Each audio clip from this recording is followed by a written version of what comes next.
நாயகம் ஸல்லல்லாஹு அலைஹி வஸல்லம் சொல்வார்கள், மன் லஸிமல்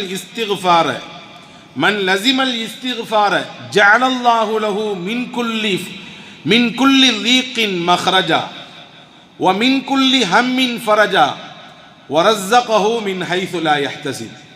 யார் பாவ மன்னிப்பை வழமையாக்கி கொண்டாரோ, அல்லாஹ்விடத்தில் இஸ்திக்ஃபார் செய்வதை அவர் பற்றி பிடித்து கொண்டாரோ, 3 விதமான விஷயங்களை அவர் தன் வாழ்க்கையில் பார்ப்பார். 3 நிச்சயம் அவருக்கு கிடைக்கும். 1, நாயகம் சொன்னார்கள், வ மின் குல்லி லீக்கின் மஹ்ரஜா, அவருக்கு இருக்கக்கூடிய எல்லா நெருக்கடிகளும் தீர்ந்து போகும். அவருக்கு இருக்கக்கூடிய எல்லா பிரச்சனைகளுக்கும் தீர்வு கிடைக்கும். எப்பொழுது? யார் பாவ மன்னிப்பு கேட்பதில் தொடர்படியாக இருக்கிறார். ஏதோ ஒரு நாள் 10 முறை அஸ்தக்ஃபிருல்லாஹ் சொல்வது என்பதல்ல, ஏதாவது மாதத்திற்கு ஒருக்க அல்லது வாரத்திற்கு ஒரு நாள் வெள்ளிக்கிழமை வந்து அஸ்தக்ஃபிருல்லாஹ் என்று சொல்வதல்ல. தினசரி யார் இந்த பாவ மன்னிப்பை வளமையாக்கி கொள்கிறாரோ, பற்றி பிடித்துக் கொள்கிறாரோ, அவருக்கு என்னென்ன பிரச்சனைகள் எல்லாம் இருக்கிறதோ பிரச்சனைகளுக்கு தீர்வை அல்லாஹ் தருவான். 2வது முக்கியமான விஷயம், வ மின் குல்லி ஹம்மின் ஃபரஜா, அவருக்கு இருக்கக்கூடிய கவலைகளுக்கெல்லாம் அல்லாஹ் மருந்தை தருவான். கவலைகள் இல்லாதவர்கள் உலகத்தில் யார் உண்டு? பிரச்சனைகள் இல்லாதவர்கள் உலகத்தில் யார் உண்டு? எல்லோருக்கும் அவரவருடைய பிரச்சனை பெரிது. எனக்கு என் பிரச்சனை பெரிதென்றால் உங்களுக்கு உங்கள் பிரச்சனை பெரிது. பிரச்சனை இல்லாதவர், கவலை இல்லாதவர் என்று உலகத்தில் யாரையும் இனம் காட்ட முடியாது.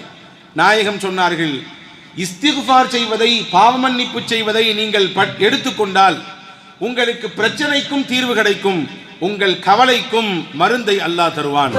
Karim's biryani paradise at liberty and catering services, கோடம்பாக்கத்தின் அறுசுவை அடையாளம். 3வது நாயகம் சொன்னார்கள், வரஸ்ஸகஹு மின் ஹைஸு லா யஹ்தஸிப், அவர் நினைத்து பார்க்காத புறத்திலிருந்து அல்லாஹ் அவருக்கு ரிஸ்கை கொண்டு வந்து கொடுப்பான். ரிஸ்கிற்குத்தானே நாம் காலையிலிருந்து கண் விழித்தது முதல் கண்ணயரும் வரை அனிதினமும் பாடுபட்டு கொண்டிருக்கிறோம். நமக்கும் நம் குடும்பத்திற்கும் நம் சந்ததிகளுக்கும் தேவையான வாழ்வாதாரங்களை பெருக்கிக் கொள்வதற்கு தானே நாம் முயற்சிகளை எடுக்கிறோம். நாயகம் சொல்லுகிறார்கள், நீங்கள் இஸ்திக்ஃபார் செய்வதை வளமையாக்கிக் கொள்ளுங்கள். நீங்கள் நினைத்து பார்க்காத இடத்திலிருந்து உங்களுக்கு ரிஸ்க் வரும். தெரியாது, எங்கிருந்து வருகிறது என்று தெரியாது. அல்லாஹ் கொண்டு வந்து உங்கள் கைகளில் சேர்ப்பார். ஒரு விஷயம்தான், நீங்கள் பாவ மன்னிப்பை வளமையாக்கிக் கொள்ள வேண்டும். சிலருக்கு உலகத்திலே பணம் காசு இல்லையே என்று கவலை, சிலருக்கு ஏனடா இவ்வளவு காசு என்று கவலை, சிலருக்கு பிள்ளை குட்டிகள் இல்லையே என்று கவலை, சிலருக்கு பிள்ளைகளை வைத்தே பிரச்சனை, சிலருக்கு பதவிகளும் பட்டங்களும் இல்லையே என்று கவலை, சிலருக்கு ஏனடா இந்த பதவிக்கும் பட்டத்திற்கும் வந்து தொலைந்தோம் என்று கவலை. இப்ப கவலையும் பிரச்சனையும் இல்லாதவர்கள் உலகத்தில் யாரும் இல்லை. இப்ப கவலைக்கும் பிரச்சனைகளுக்கும் மருந்தாக நாயகம் கற்றுத்தருகிறார்கள். ரொம்பவும் எளிமையானது, நீங்கள் பாவ மன்னிப்பை தினசரி செய்து வாருங்கள். நாயகத்தை பற்றி அல்லாஹ் குர்ஆனில் சொல்வான், யக்ஃபிரு லக்கல்லாஹு மா தகத்தம மின் தம்பிக வ மா தஅக்கர், நீங்கள் செய்த முன்பின் பாவங்கள் எல்லாம் மன்னிக்கப்பட்டு விட்டது. முன்பின் பாவங்கள் அத்துணையும் பிழை பொறுக்கப்பட்டவர்கள் நீங்கள் என்று நாயகத்தை பற்றி சொல்லுகிறார். அந்த ஸல்லல்லாஹு அலைஹி வஸல்லம் அவர்கள் சொல்வார்கள், அஸ்தக்ஃபிருல்லாஹ வ அதூபு இலைஹி ஃபீ குல்லி யௌமின் 100 மர்ரா, ஒவ்வொரு நாளும் அல்லாஹ்விடத்தில் நான் 100 முறை பாவ மன்னிப்பு கேட்கிறேன். 100 முறை அஸ்தக்ஃபிருல்லாஹ் என்று சொல்லுகிறேன். இங்கே கவனிக்க வேண்டும், சொல்வது நீங்களோ நானோ அல்ல. நாயகம் சொல்லுகிறார்கள், பாவம் என்றால் என்னவென்றே தெரியாதவர்கள், பாவத்தை விட்டு பாதுகாக்கப்பட்டவர்கள், மஅசூமீன்கள், பாவத்தை விட்டு அவர்கள் முழுவதுமாக தடுக்கப்பட்டவர்கள். அந்த நாயகம் என் வாழ்க்கையில் ஒவ்வொரு நாளும் 100 முறை அஸ்தக்ஃபிருல்லாஹ் சொல்லாமல் அந்த நாள் நிறைவு பெறுவதில்லை என்கிறார்கள். என்றால் இங்கே கவனப்படுத்த வேண்டும், ஒரு முஸ்லிம், ஒரு மூமின் இஸ்திக்ஃபாரை எந்த அளவிற்கு கையில் எடுக்க வேண்டும் என்பதை நாயகம் கற்றுத்தருகிறார்கள். எனவேதான் பெரும் பெரும் பிரச்சனைகளாக நினைத்த விஷயங்களை கூட அல்லாஹ், மலை போன்றிருக்கக்கூடிய பிரச்சனைகளையும் அல்லாஹ் பணியாக மாற்றி கொடுத்தான் ஸல்லல்லாஹு அலைஹி வஸல்லம் அவர்களுக்கு. பெரும் பூதாகரமாக எழுந்த பிரச்சனைகள் கூட, எதிரிகளின் சூழ்ச்சிகள் கூட, நயவஞ்சகர்களின் குள்ள நரித்தனத்தை கூட, கூட இருந்து குளிபறிக்கக்கூடிய நபர்களின் சேஷ்டைகளை கூட அல்லாஹ் இல்லாமல் ஆக்கினான். என்றால் அங்கே சூட்சுமம் ஒன்று இருக்கிறது. பெருமானா ஸல்லல்லாஹு அலைஹி வஸல்லம் அவர்கள் அல்லாஹ்விடத்தில் இஸ்திக்ஃபார் செய்வதை வளமையாக்கியிருந்தார்கள். ஹதீஸிலே வரும், ஸல்லல்லாஹு அலைஹி வஸல்லமின் அன்பு சஹாபாக்கள், மிக முக்கியமான நபித்தோழர் சையதுனா அப்துர் ரஹ்மான் பின் அவுஃப் ரலியல்லாஹு அன்ஹு. அந்த காலத்திலேயே அவர் மிகப்பெரிய மில்லினியர், பெரிய கோடீஸ்வரர். எந்த அளவிற்கு அவரின் சொத்து மதிப்புகள் இருந்தது என்று வரலாற்று ஆசிரியர்கள் கணக்கெடுத்து சொல்கிறார்கள். அவருடைய மனைவிமார்கள் 4 பேராம். அந்த 4 மனைவிமார்களில் ஒரு மனைவிக்கு மட்டும் கிடைத்த பங்கு மட்டும் லட்சங்களை தாண்டும். லட்சங்கள் என்றால் நான் நம்மூர் பைசாவில் சொல்லவில்லை, திருகங்களில் சொல்கிறேன். லட்சங்களை தாண்டுகிற அளவிற்கு ஒரு பெண்ணுக்கு அந்த பங்கு கிடைத்தது. பிள்ளைகள் இருந்தால் 8இல் 1 பங்கு தான் பெண்ணுக்கு. அவ்வளவு கிடைத்தது என்று வரலாற்றில் எழுதி வைத்திருக்கிறார்கள். மிகப்பெரிய செல்வந்தர், மிகப்பெரிய காசு பணத்திற்கு அதிபதி அவர். ஆனால் ஒரு நாள் இது போன்ற ரமதானுடைய நாட்களிலே நோன்பு திறக்கிற சமயம் அல்லாஹ்விடத்தில் துவா செய்து கொண்டிருக்கிற பொழுது கண்ணிலிருந்து கண்ணீரை வடித்தவாறு அல்லாஹ்விடத்தில் துவா செய்தார்களாம். அவரின் துவாவை நீங்கள் கவனியுங்கள். யா அல்லாஹ், இவ்வளவு செல்வத்தை எனக்கு தந்திருக்கிறாய், இவ்வளவு பொருளாதாரத்தை எனக்கு நீ வளமாக கொடுத்திருக்கிறாய். என் தோழர்களில் முந்தி உள்ள நபித்தோழர்களில் நிறைய பேருக்கு சரியான உணவு கூட இல்லை, உடுத்த கூட ஆடை இல்லை, கஃன் பொறிவதற்கு கூட அவர்களுக்கு நிறைவான ஆடை இல்லாமல் தான் உலகத்தை விட்டு போனார்கள். அல்லாஹ், இவ்வளவு எனக்கு கொடுத்திருக்கிறாயே, உன்னிடத்திலே இதற்கு நான் எப்படி பதில் சொல்ல போறேன் தெரியவில்லையே என்று அழுதார்களாம். அப்துர் ரஹ்மான் பின் அவுஃப் ரலியல்லாஹு அன்ஹு, இவ்வளவு எனக்கு செல்வத்தை தந்திருக்கிறாயே அல்லாஹ், உனக்கு நான் இதை குறித்து நான் எப்படி பதில் சொல்ல போறேன் தெரியவில்லையே என்று அழுதார்கள் என்ற வரலாற்று குறிப்பை பார்க்கிறோம். இப்போ ஒருபுறம் செல்வத்தை கொடுத்தவர்கள் கவலைப்படுகிறார்கள், இதற்கு நான் எப்படி கேள்வி கணக்கு பதில் சொல்ல என்று. இன்னொரு புறம் நாயகத்திடத்தில் செல்வத்தை கேட்டு வந்தவர்களும் உண்டு. ஸஅலபத் இப்னு ஹாத்தப் என்ற ஒருவர், எனக்கு வேண்டும் செல்வம், பொருள் வேண்டும், ஆசை இருக்கிறது, எனக்கு அல்லாஹ் தந்தால் நிறைய கொடுப்பேன். வமின்ஹும் மன் ஆஹதல்லாஹ லயின் ஆத்தானா மின் ஃபضலிஹி லனஸத்தகன்ன வலனகூனன்ன மினஸ் சாலிஹீன். குர்ஆனில் அல்லாஹ் சொல்கிறான், சிலர்கள் இருக்கிறார்கள் நபியிடத்திலே வந்து உறுதியாக சொல்கிறார்கள், எனக்கு அல்லாஹ் ரிஸ்கை தந்தால் நான் அல்லாஹ்வின் பாதையில் ஏழை எளிய மக்களுக்கு, இல்லாதவர்களுக்கு அள்ளி அள்ளி கொடுப்பேன் என்று சொல்கிறார்கள். அடுத்து அல்லாஹ் சொன்னான், அதே போன்று நாயகம் துவா செய்தார்கள், அவருக்கு கிடைத்தது. அல்லாஹ் நிறைய செல்வத்தை கொடுத்தான். அது கிடைப்பதற்கு முன்பாகவே பெருமானாரிடத்திலே சொல்லியிருந்தார்கள், நீ இப்படி இருப்பதுதான் சிறந்தது. சிலருக்கு அல்லாஹ் கொடுத்து சோதிப்பான், சிலருக்கு கொடுக்காமல் சோதிப்பான். எதுவாக இருந்தாலும் அந்த சோதனையை ஏற்றெடுத்துக் கொள்ள வேண்டும். இதுதான் முஸ்லிமின் தன்மை. நாயகம் சொன்னார்கள், நீ இப்படி இருப்பதுதான் சிறந்தது. செல்வம் என்றால் அல்லாஹ்வை மறந்து விடலாம், அல்லாஹ்வின் நினைவு இல்லாமல் போய்விடலாம். இல்லை இல்லை, அஸ்தக்ஃபிருல்லாஹ், அப்படி எல்லாம் இல்லை. நான் நினைவோடு இருப்பேன், என் பொருளாதாரத்திற்கு என்ன பங்கையோ அதை சரியாக கொடுத்து விடுவேன் என்றெல்லாம் சொல்லிவிட்டு தான் போனார். ஆனால் காசும் பணமும் வந்த பிறகு எல்லாம் மறந்து போனது, எல்லாம் மறந்து போனது. அல்லாஹ்வை மறந்தார், ரசூலை மறந்தார், ஜக்காத்தை மறந்தார், தொழுகையை மறந்தார். ஒவ்வொரு வக்தாக மிஸ் பண்ணியவர் கடைசியிலே ஜும்மாவை தவறவிட்டார். ஜக்காத் எதுக்கு நான் தர வேண்டும் என்று பேசினார். வரலாற்றை அதை முடிக்கிற பொழுது குர்ஆன் முடிக்கும், அப்படி செல்வம் கொடுக்கப்பட்டவர், எல்லாம் தருவேன் என்று சொன்னவர், செல்வத்தின் மீது ஆசை வைத்தவர், கடைசியிலே அவரிடத்திலிருந்து ஒரு பைசா கூட வாங்கக்கூடாது என்று அல்லாஹ் சொல்லிவிட்டான். நாயகமும் வாங்கவில்லை, நாயக தோழர்களும் வாங்கவில்லை. அப்படியே அவர் உஸ்மான் ரலியல்லாஹுவின் காலத்தில் மரணித்து போனார் என்ற செய்திகள் இருக்கிறது. அன்பு சகோதரர்களே, நான் எதற்கு இதை சொல்கிறேன் என்றால், சிலருக்கு கவலைகள், அந்த கவலையினுடைய தீர்வாக எதை தேடுகிறார்கள். ஆனால் அல்லாஹ் சொல்கிறான், உங்கள் கவலைக்கும் உங்கள் பிரச்சனைக்கும் தீர்வாக நீங்கள் எதை வையுங்கள்? மக்ஃபிரத்தை வையுங்கள், பாவ மன்னிப்பை வையுங்கள். இந்த உம்மத்திற்கு கிடைக்கப்பட்ட மிகப்பெரிய வரம் பாவ மன்னிப்பு கேட்டால் அல்லாஹ் மன்னிப்பான்.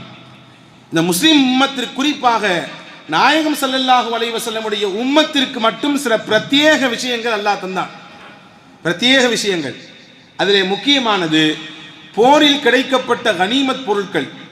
போரில் வெற்றி கொள்ளப்பட்டு கிடைக்கப்படுகிற கனிமத் பொருட்களை அல்லாஹ் இந்த உம்மத்திற்கு ஹலாலாக்கி வைத்திருந்தான். முன்பெல்லாம் அப்படி கிடையாது.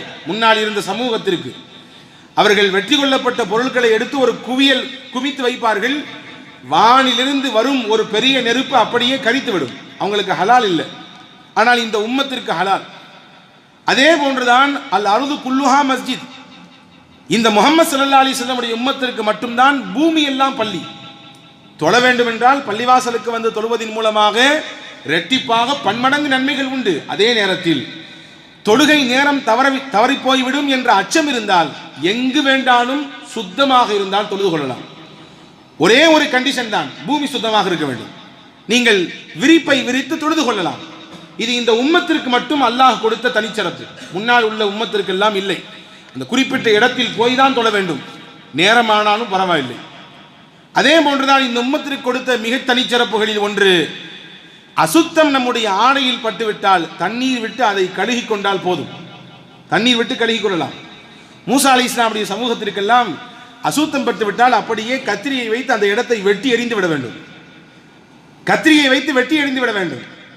ஆனால் நபிகள் நாயகம் ஸல்லல்லாஹு அலைஹி வஸல்லம் அவர்களுடைய உம்மத்திற்கு அல்லாஹ் தண்ணீரை கொண்டு சுத்தம் செய்து கொள்ளுங்கள் போதும் என்றார். இன்னொரு முக்கியமான விஷயம், நாம் பாவம் செய்தால் நமக்கும் நம் இறைவனுக்கு மட்டும்தான் தெரிகிறது. வேறு யாராவது பார்த்தால் தெரியும், பார்க்கவில்லை என்றால் நமக்கும் ரப்புக்கும் மட்டும்தான் தெரியும். ஆனால் ஒரு சமூகம் இருந்தது, நமக்கு முன்னால் வாழ்ந்த சமூகங்களிலே ஒன்று இருந்தது. அவர்கள் இரவிலே பாவம் செய்துவிட்டால் காலையில் அவரின் வீட்டு வாசலிலே இந்த வீட்டுக்கு சொந்தக்காரர் இன்றைய ராத்திரி இப்படி ஒரு பாவம் செய்திருக்கிறார் என்று பொறிக்கப்பட்டுவிடும், அங்கே எழுதப்பட்டுவிடும். நீங்கள் நினைத்து பாருங்கள், இந்த காலத்தில் அப்படி இருந்தால் என்ன ஆகும்? தினசரி காலை ஃபஜருக்கு வரும்பொழுது எல்லோரும் வாளியும் கையுமாகத்தான் வருவார்கள் அதை அழிப்பதற்கு. அவ்வளவு பாவங்கள் நாம் செய்கிறோம். பாவத்தை அல்லாஹ் மறைத்திருக்கிறான், நமக்கும் ரப்புக்கும் மட்டும்தான் தெரிகிறது. ஆனால் ஒரு சமூகம் இருந்தது, அவர்கள் செய்த பாவங்கள் அவர்களின் வீட்டினுடைய வாசலிலே பொறிக்கப்படும். அதே போன்றுதான் மண்ணை பயன்படுத்தலாம். ஒது செய்வதற்கு தண்ணீர் இல்லை என்றால் மண்ணை வைத்து நீங்கள் தயமம் செய்து கொள்ளுங்கள் என்று இந்த உம்மத்திற்கு அல்லாஹ் அனுமதியை தந்தார். வேறு எந்த உம்மத்திற்கும் அப்படி எல்லாம் கிடையாது. தண்ணீர் என்றால் தண்ணீர் தான் பயன்படுத்தியாக வேண்டும்.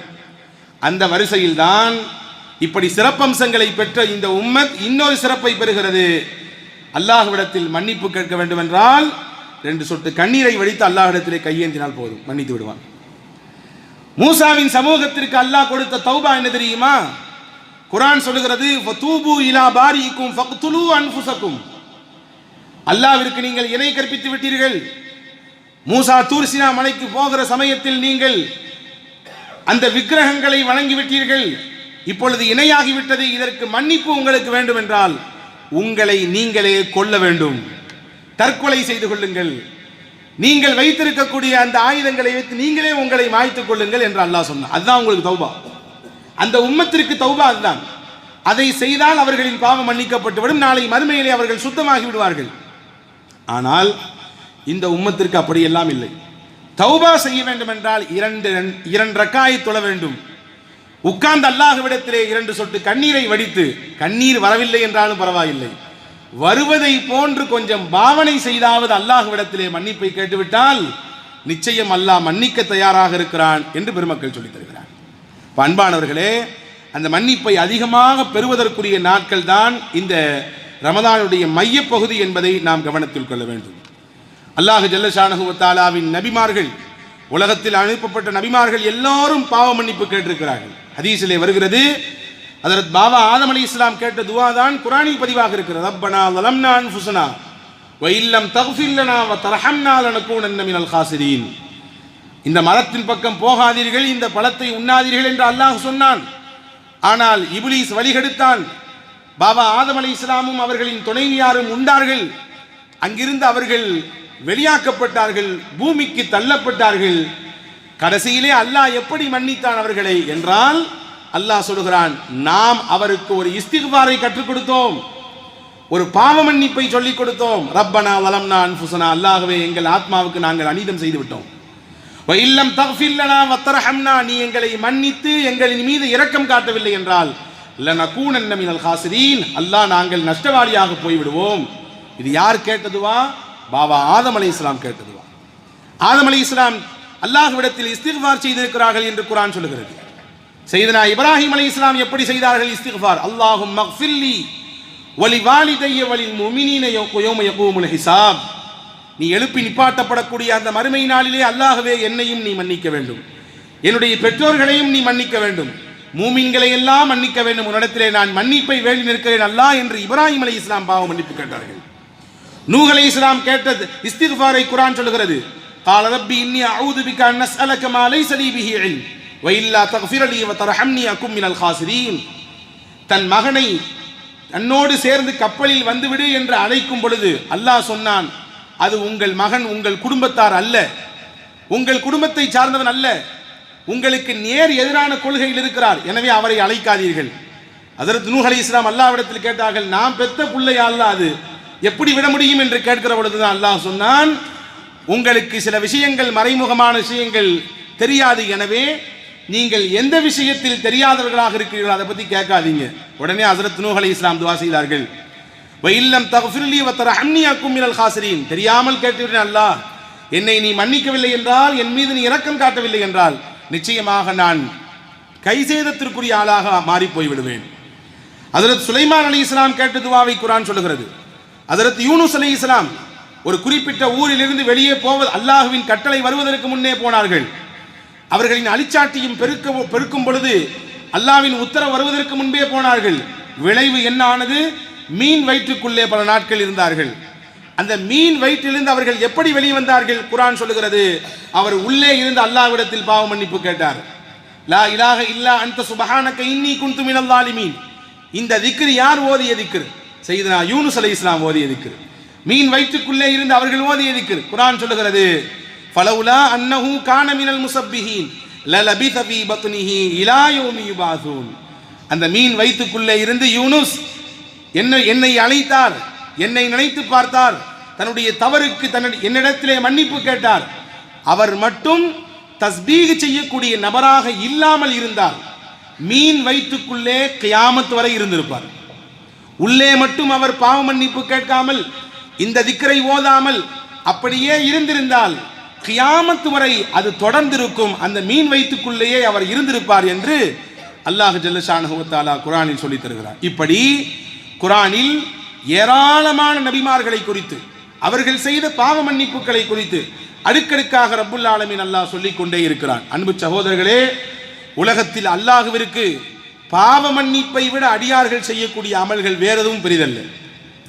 அடியார்கள் கேட்கக்கூடிய தௌபாவும், அவர்கள் அல்லாஹ்விடத்தில் உருகி கண்ணீர் வடித்து சிந்தக்கூடிய அந்த பாவ மன்னிப்பும் அல்லாஹ்வை சந்தோஷப்படுத்துகிறது என்றார்கள் பெருமானா ஸல்லல்லாஹு அலைஹி வஸல்லம். ஹதீஸிலே வருகிறது, முஸ்லிம் ஷரீஃபிலே பதிவாக இருக்கிறது, இன்னல்லாஹ யப்சுத்து யதஹு பில் லைலி லியதூப முஸீஉன் நஹாரி. இரவெல்லாம் அல்லாஹ் எதிர்பார்க்கிறான். என்ன எதிர்பார்க்கிறான்? தன்னுடைய அருளை விரித்து வைத்து எதிர்பார்க்கிறான். என்ன எதிர்பார்க்கிறான்? பகலில் அடியார்கள் செய்த பாவத்திற்கு இரவில் மன்னிப்பு கேட்பார்களா என்று எதிர்பார்க்கிறான். வ இன்னல்லாஹ யப்சுத்து யதஹு பின் நஹாரி லியதூப முஸீஉல் லைலி. பகலெல்லாம் அல்லாஹ் எதிர்பார்க்கிறான், தன் அருளை விரித்து வைத்து எதிர்பார்க்கிறான். யாருக்கு எதிர்பார்ப்பு? அல்லாஹ்வின் தூதர் சொன்னார்கள், இரவு பாவம் செய்தவர்கள் எப்படியாவது பகலில் பாவ மன்னிப்பு கேட்டுவிட மாட்டார்களா என்று எதிர்பார்க்கிறான். நாம் தான் குறைவு அன்பர்களே, நாம் தான் கேட்க தயக்கப்படுகிறோம், நாம் தான் அச்சப்படுகிறோம். நாம் செய்த தவறு மலை போன்று நமக்கு தெரிகிறது, அல்லது இன்று நாளை நாளை என்று ஒவ்வொரு நாளையும் கடத்தி கொண்டே இருக்கிறோம். ஆனால் அல்லாஹ் ஒவ்வொரு நிமிடமும் எதிர்பார்க்கிறான் அடியார்களின் பாவ மன்னிப்பை. ஹதீஸிலே வருகிறது ஒரு செய்தி, நபிகளை சந்திக்க ஜிப்ரீல் அலைஹிஸ்ஸலாம் வருகிறார்கள். வந்தவர்கள் சொன்னார்கள், யா ரசூலல்லாஹ், இன்னல்லாஹ யுக்ரிஉ அலைக்க ஸலாம். அல்லாஹ் உங்களுக்கு சலாம் சொன்னான். வ அலைக்க அல்லாஹு ஸலாம், அல்லாஹ்வே சலாம், உங்கள் மீது சலாம் உண்டாகட்டும் என்று பதிலை சொல்லிவிட்டு, என்ன செய்தி என்று ஹஜ்ரத் நாயகம் ஸல்லல்லாஹு அலைஹி வஸல்லம் ஜிப்ரீல் இடத்திலே கேட்க, ஜிப்ரீல் சொன்னார்கள், அல்லாஹ் ஒரு செய்தி சொன்னான், உங்கள் உம்மத்தில் யாராக இருந்தாலும் தன் மரணத்திற்கு ஒரு வருடத்திற்கு முன்பு தன் வாழ்க்கையில் எவ்வளவு பெரிய பாவங்கள் செய்திருந்தாலும் அதை நினைத்து வருந்தி கண்ணீர் விட்டு அல்லாஹ்விடத்தில் மன்னிப்பு கேட்டுவிட்டால் எல்லா பாவங்களையும் அல்லாஹ் மன்னித்து விடுவான். ஒரு வருடத்திற்கு முன்னால் பாவ மன்னிப்பு கேட்டால் மன்னிப்பு கிடைக்கும். நாயகம் சொன்னார்கள், ஒரு வருடம் எல்லாம் ரொம்ப அதிகம்.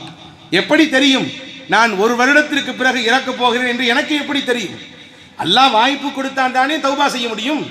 நாயகம் சொன்னார்கள், இது ரொம்ப அதிகம், நீங்கள் போய் குறைத்து விட்டு வாருங்கள் அல்லாஹ்விடத்தில். ஜிப்ரீல் போனார்கள். போய் அல்லாஹ்விடத்தில் நாயகம் சொன்னதை சொன்னார்கள். அல்லாஹ் சொன்னான், குறைத்து விட்டான். இங்கே வந்தார்கள். ஒரு மாதமாக அல்லாஹ் குறைத்து விட்டான். மௌத்துக்கு ஒரு மாதத்திற்கு முன்பு தௌபா செய்தாலும் அந்த ஒரு மாதம் முன்பு வரை என்னென்ன பாவம் எல்லாம் இருக்கிறதோ எல்லாவற்றையும் அல்லாஹ் அடிப்பான். நாயகம் சொன்னார்கள், ஒரு மாதமும் அதிகம், குறைத்து விட்டு வாருங்கள். போனார்கள். அந்த ஒரு மாதத்தை ஒரே ஒரு நாளாக குறைத்தார்கள்.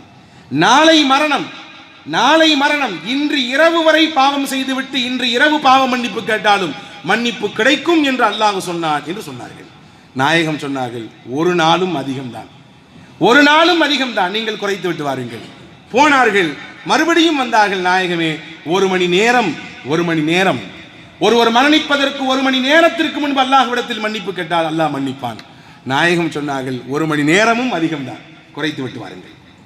அல்லாஹ்விடத்தில் போய் ஜிப்ரீல் அலைஹிஸ்ஸலாம், நாயகமே, ஹபீபிடத்திலிருந்து வருகிறேன், ஒரு மணி நேரத்திற்கு முன்பு தௌபா செய்தாலும் நீ மன்னிப்பாய் என்று சொல்கிறாய், ஆனால் நாயகம் இது பத்தாது, குறைக்க வேண்டும் என்று சொல்கிறார்கள்.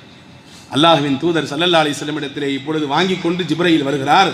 வந்தவர் சொன்னார், யா அல்லாஹ், யா ரசூலல்லாஹ், அல்லாஹ் சலாம் சொன்னான், உங்கள் உம்மத்தில் யார் தன் மரணத்திற்கு ஒரு வருடத்திற்கு முன்போ அல்லது ஒரு மாதத்திற்கு முன்போ அல்லது ஒரு வாரத்திற்கு முன்போ ஒரு நாளைக்கு முன்போ ஒரு மணி நேரத்திற்கு முன்போ கூட தௌபா செய்யவில்லை என்றாலும் பரவாயில்லை, அவருக்கு மௌத் வந்து விட்டது, மௌத் கண்களிலே தெரிகிறது, நாவெடுத்து பாவ மன்னிப்பு கேட்க வேண்டும் என்று நினைக்கிறான், ஆனால் அவரால் முடியவில்லை, நான் எழ மறுக்கிறது, ஆனால் உள்ளத்தால் ஆஹா இவ்வளவு பாவம் செய்து விட்டோமே, இவ்வளவு தவறுகள் என் வாழ்க்கையில் நான் செய்து விட்டேனே என்று வருத்தப்படுகிறார் உள்ளத்தால்.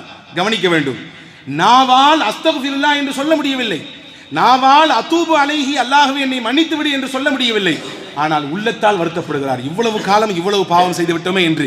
கடைசி நிமிடத்தில், அந்த கடைசி அந்த செகண்ட்ல நாயகம் சொன்னார்கள், நாயகத்திடத்திலே ஜிப்ரீல் சொன்னார்கள், அவர் உள்ளத்தால் வருந்தினாலும் அல்லாஹ் மன்னிப்பான். ஒரு வருடம் அல்ல, ஒரு மணி நேரம் அல்ல, அந்த கடைசி மினிட்ல, அந்த நிமிடத்தில் கூட அல்லாஹ்விடத்தில் பாவ மன்னிப்பு கேட்டால் மன்னிப்பு உண்டு, அது உள்ளத்தால் நினைத்து வருந்தினாலும் பரவாயில்லை என்று அல்லாஹ் சொன்னான் என்று பெருமானார் ஸல்லல்லாஹு அலைஹி வஸல்லம் இடத்திலே ஜிப்ரீல் சொன்னார்கள். எவ்வளவு அல்லாஹ் இரக்கமானவன், அல்லாஹ் எவ்வளவு மன்னிப்பாளன். தன்னை குறித்து பல இடங்களில் அல்லாஹ் சொல்லும் பொழுது கஃபார் என்று தான் சொல்கிறான், நான் மன்னிக்கக்கூடியவன். கஃபூர் என்ற வார்த்தையை தான் பல இடங்களில் அல்லாஹ் பயன்படுத்துகிறான், நான் மன்னிப்பாளன். நீங்கள் ஒரே ஒரு வேலையை தான் செய்ய வேண்டும், என்னிடத்தில் மன்னிப்பு கேட்க வேண்டும், அவ்வளவுதான். எவ்வளவு பாவங்கள் பெரும் மூட்டையாக இருந்தாலும் சரி, நான் நிச்சயம் நீங்கள் கேட்பதற்கு மன்னிப்பை தருவேன். அல்லாஹ்வின் தூதர் சொன்னார்கள், ஒரு அடியானின் ஒட்டகம் தொலைந்து போய்விட்டது, பல தடவை நாம் இந்த ஹதீஸை கேள்விப்பட்டிருக்கலாம், மறுபடியும் அதே ஒட்டகம் கிடைத்து விட்டது, சந்தோஷத்தில் சொன்னான், அல்லாஹ்வே நீ என்னுடைய அடிமை, நான் உன்னுடைய ரப்பு, தொலைந்து போனது மறுபடியும் கிடைத்து விட்டது, பாலைவனத்தில் வெட்டை வெளி மைதானத்தில் தனியாக விடப்பட்டவன் மறுபடியும் தன் ஒட்டகத்தை காணும் பொழுது நீயே ரப்பு, நீ என்னுடைய அடிமை, நான் ரப்பு என்று சந்தோஷத்தில் சொல்கிறான். உச்சகட்டமான மகிழ்ச்சி அது, தொலைந்து போனது திரும்ப கிடைத்த பொழுது. இதையெல்லாம் விட மிகப்பெரிய மகிழ்ச்சி அல்லாஹ்விற்கு உண்டு என்றால், அடியார்கள் அல்லாஹ்விடத்தில் கண்ணீர் விட்டு கேட்கிற பொழுதுதான், தௌபா செய்கிற பொழுதுதான், பாவ மன்னிப்பு செய்கிற பொழுதுதான். அன்பு சகோதரர்களே, இந்த நாளை அதற்கென்று பயன்படுத்திக் கொள்ளுங்கள். அதிகமாக அல்லாஹ்விடத்தில் பாவ மன்னிப்பு கேளுங்கள். குறிப்பாக இது கடைசி ஜும்மா, அடுத்த ஜும்மாவில் இந்த நாட்டை ஆளுபவர்கள் யார் என்று முடிவு தெரிந்துவிடும். அதிகம் அல்லாஹ்விடத்தில் தௌபா செய்து கேட்க வேண்டிய மிக பிரதான கோரிக்கை நல்லாட்சியை கொடு என்று, நல்லவர்களை தேர்ந்தெடுத்து தா என்று. எவ்வளவு பெரிய ஊழல்கள் இருந்தாலும், எவ்வளவு பெரிய மக்கள் சூழ்ச்சிகள் இருந்தாலும், நாம் கேட்கக்கூடிய அந்த மன்னிப்பும் அந்த கண்ணீரும் அல்லாஹ்விடத்தில் வைக்கக்கூடிய உறுதியான கோரிக்கையும் பெரிய மாற்றத்தை கொண்டு வந்துவிடும் நிச்சயமாக. அன்பு சகோதரர்களே, குறைந்தபட்சம் உங்களிடத்திலே நான் சொல்லுகிறேன், இந்த 10 நாட்களில் ஒரு நாளைக்கு 1000 முறை இஸ்திக்ஃபார் ஓதுங்கள். குறைந்தபட்சம் 1000 முறை இஸ்திக்ஃபார் ஓதுகிற வளமையை கொண்டு வாருங்கள். எல்லா இடத்திலும் நாம் பிரதானமாக சொல்லித்தரக்கூடிய ஒரு இஸ்திக்ஃபார், ரொம்ப சிறந்த இஸ்திக்ஃபாரும் கூட, அதிகமான நன்மைகளை பெற்றுத் தருகிற இஸ்திக்ஃபாரும் கூட, அஸ்தக்ஃபிருல்லாஹல் அலியுல் அதீமில்லதி லா இலாஹ இல்லாஹுவல் ஹய்யுல் கய்யூம் வ அதூபு இலைஹ். நான் சொல்லித்தரேன், எல்லாரும் சேர்ந்து ஒரு 3 தடவை சொல்லலாம். அஸ்தக்ஃபிருல்லாஹல் அலியுல் அதீம் அலீமில்லதி லா இலாஹ இல்லாஹுவல் ஹய்யுல் கய்யூம் வ அதூபு இலைஹ். அஸ்தக்ஃபிருல்லாஹல் அலியுல் அதீமில்லதி லா இலாஹ இல்லாஹுவல் ஹய்யுல் கய்யூம் வ அதூபு இலைஹ். அஸ்தக்ஃபிருல்லாஹல் அலியுல் அதீமில்லதி லா இலாஹ இல்லாஹுவல் ஹய்யுல் கய்யூம் வ அதூபு இலைஹ். அல்லாஹ் ஜல்ல ஷானஹு வ தஆலா நம் பாவங்களை மன்னிப்பானாக. நம் பாவங்களை மன்னிப்பதின் விளை பொருட்டு இந்த ரமலானை அல்லாஹ் நம்முடைய முழு கூலியையும் பெற்றுக்கொள்ளக்கூடிய வாய்ப்பை அல்லாஹ் ஏற்படுத்தி தருவானாக. நாம் கேட்கக்கூடிய பாவ மன்னிப்பை மையப்படுத்தி, இந்த புனிதமான ரமலானின் கண்ணியத்தை மையப்படுத்தி, வர இருக்கக்கூடிய தேர்தல் முடிவுகளையும் நல்ல முடிவாக, எல்லா மக்களுக்கும் பாதுகாப்பை தரக்கூடிய நல்லாட்சியை அல்லாஹ் தந்து அருள் புரிவானாக. என்று துவா செய்வோம். வல்ல ரஹ்மான் கபூல் செய்வானாக. ஆமீன். வாஹிர் தாவானா அனில் அல்ஹம்துலில்லாஹி ரப்பில் ஆலமீன். அஸ்ஸலாமு அலைக்கும்.